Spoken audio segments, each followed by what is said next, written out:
داریہ اب دنیا کی طرح کی جائے گی بڑی۔ اب میں دعوت دیتا ہوں سقط رحمت عباس کو کہ وہ آئیں اور اپنا مضمون ماضی پرستی ایک فکری زنجیر فکری زنجیر۔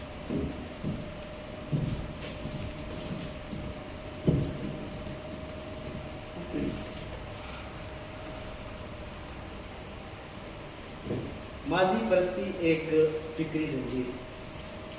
انسانی تاریخ اور حالات کا بغور مطالعہ کیا جائے تو ایک عجیب اور ناقابل فہم تضاد سامنے آ جاتا ہے۔ انسان یا کوئی بھی جاندار فطرتاً تبدیلی کی پیداوار ہے، لیکن ذہنی طور پر وہ تبدیلی کو ترجیح نہیں دیتا بلکہ خیالی باتوں سے الجھا ہوا ہوتا ہے۔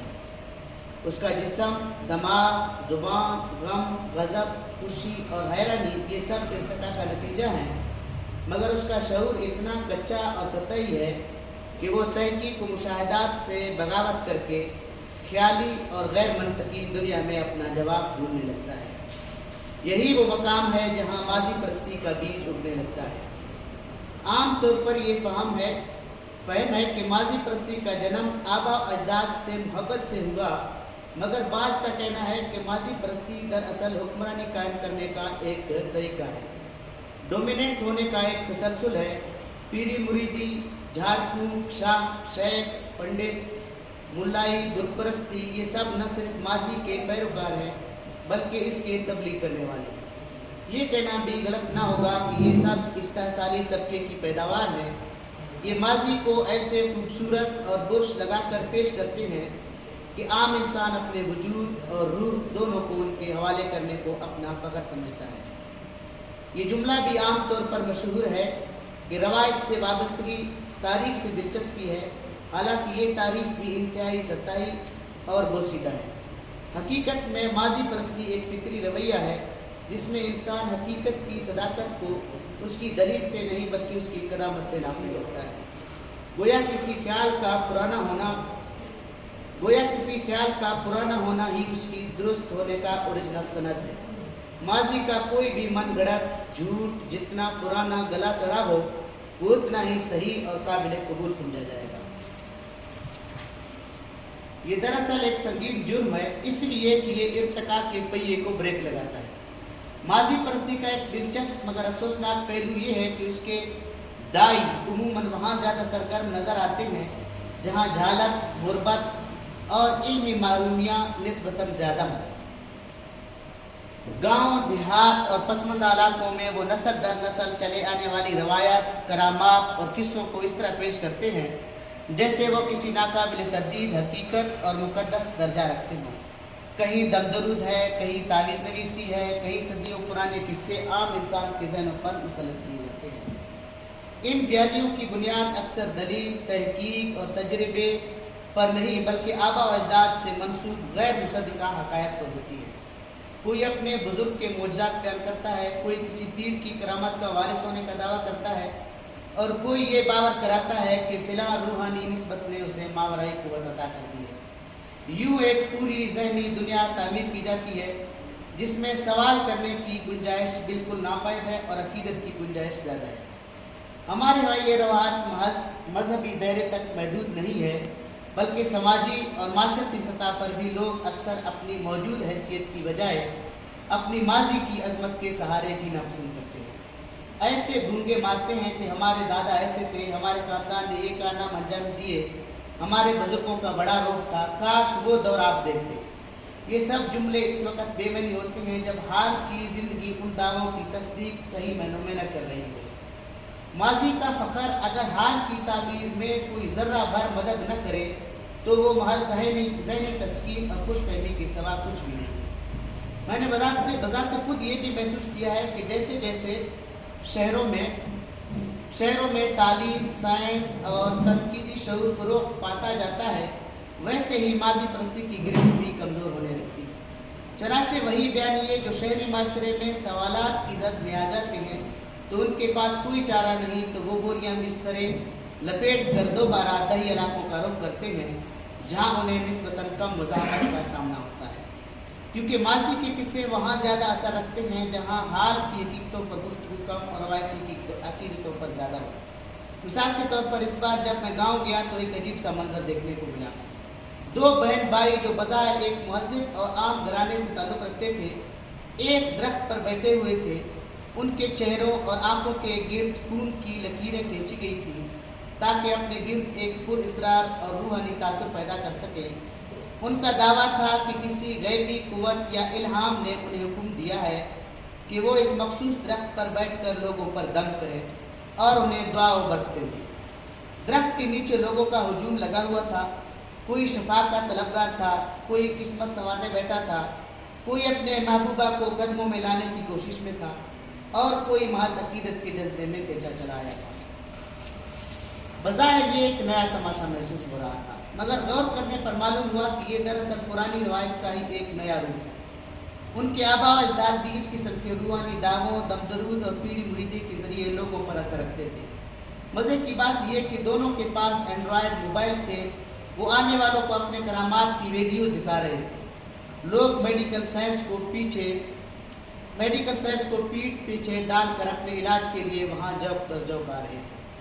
فرق صرف اتنا تھا کہ زمانہ بدل گیا، اس لیے طریقہ واردات بھی بدل گیا۔ جب معاشی تنگی اور حالات کی سختیوں نے گھیر لیا تو پرانی دکان کو نئے رنگ و رون کے ساتھ دوبارہ کھول دیا گیا۔ عقیدت وہی تھی، تہمات وہی تھے، صرف پیشکش کا انداز نیا اور منفرد تھا۔ یوں ماضی پرستی نے ایک بار پھر نئی شکل اختیار کر لی اور لوگ اسے نئی حقیقت سمجھ کر اس کے گرد جمع ہو گئے۔ ہم نے جب اپنے گھر میں شعور پایا تو ذکر ہوتا تھا کہ ہمارے دادا فضاؤں میں اڑتے تھے، بچوں کو بھوک لگتی تو دادا جی بکریوں کی میگنیاں کشمش بناتے، بچے خوشی خوشی انہیں کھاتے، اڑتے ہوئے پرندوں کو پکڑتے تھے، چلتے ہوئے جانوروں کو اپنے اشارے سے روکتے تھے۔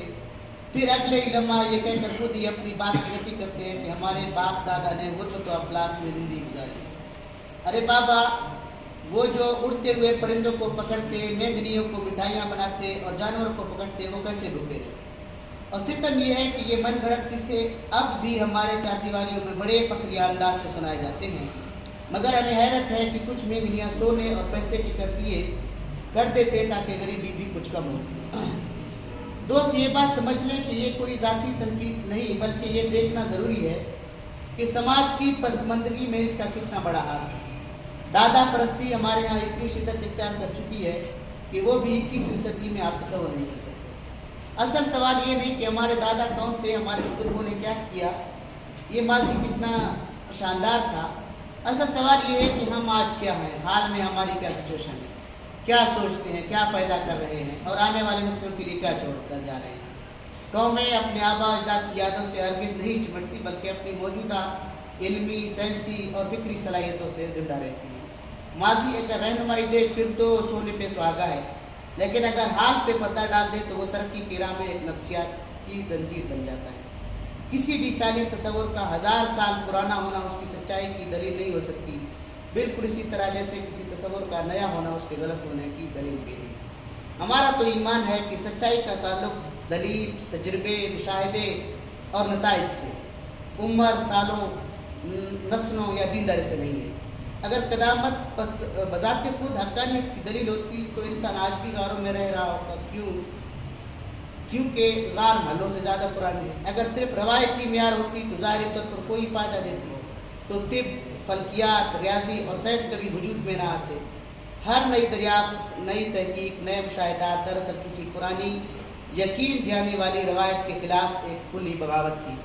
ماضی پرستی کی جڑ شاید روایت میں ہو یا نہ ہو، مگر حقیقت میں نفسیاتی خوف کے ٹریس میں ضرور پیوست ہے۔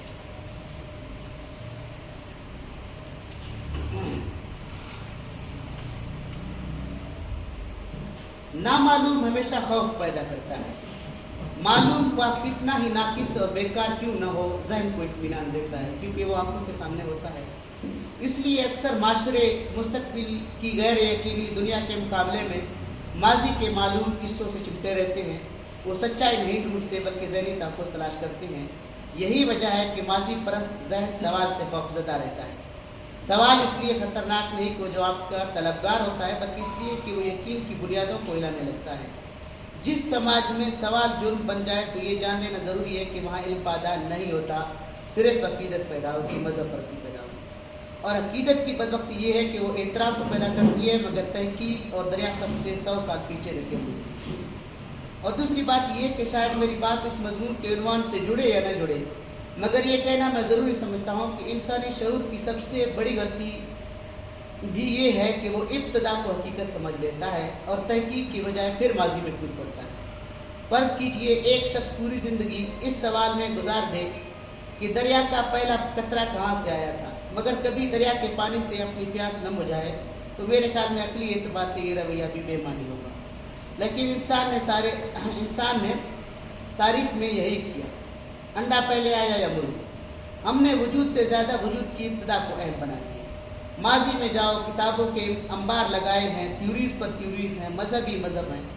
افسوس اس بات پر ہے کہ ہم نے زندگی سے زیادہ زندگی کی تخلیق پر بحث کی ہے، اور مزید کیا تخلیق ہوگا۔ ہم نے انسان سے زیادہ انسان کے اولین ماخذ کو اپنا ٹاپک سینٹینس بنا کر رکھا ہوا ہے۔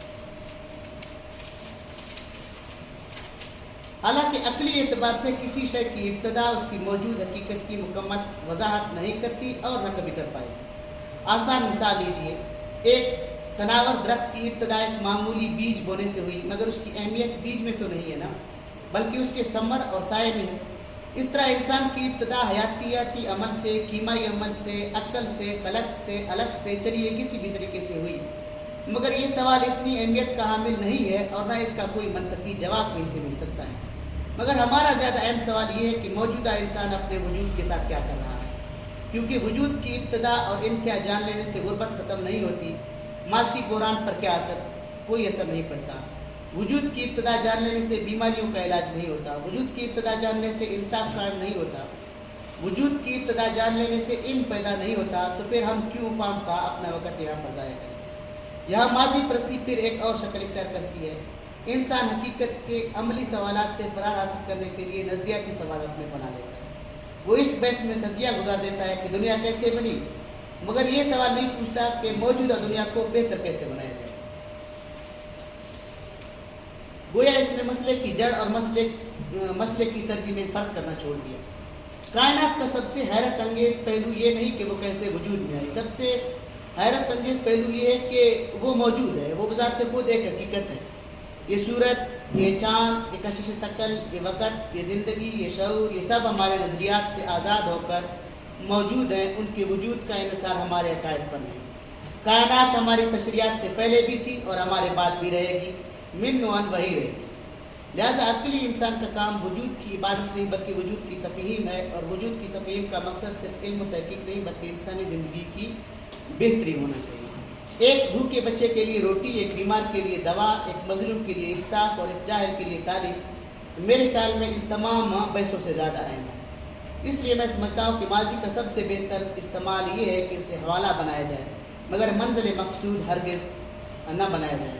تاریخ کو پڑھا جائے، رٹا لگایا جائے، اس سے سبق سیکھا جائے، مگر اس میں اپنے آپ کو اس کے ساتھ دفن ہرگز نہ کیا جائے۔ رسم و رواج اور روایات کو سمجھا جائے، مگر اس کی اچھی باتوں کو آئین کا ماخذ بنایا جائے، مگر ان کو آئیڈیل نہ بنایا جائے۔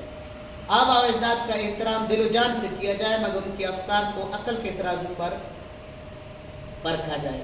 اس لیے کہ ترقی کا آغاز وہاں سے ہوتا ہے جہاں انسان یہ مان لیتا ہے کہ سچائی کسی زمانے، کسی شخصیت اور کسی روایت کی جاگیر نہیں رہی اور نہ رہے گی، اور زوال وہاں سے شروع ہوتا ہے جہاں انسان یہ سمجھ لیتا ہے کہ تمام جوابات ماضی میں موجود ہیں، کیونکہ اگر تمام جوابات ماضی میں موجود ہوتے تو مستقبل نام کی کوئی چیز وجود ہی نہیں رکھتی۔ المختصر، ماضی ہمارے بس میں نہیں ہے، مستقبل کے لیے منصوبہ بندی کر سکتے ہیں، حال ہمارے ہاتھ میں ہے، جینا ہے، کھل کر جینا ہے، ذہنی غلاظتوں اور قیود سے آزاد ہو کر پنکھوں کو کھول کر آزاد فضاؤں میں اڑنا ہے۔ یہی زندگی کا فلسفہ ہے اور کچھ نہیں۔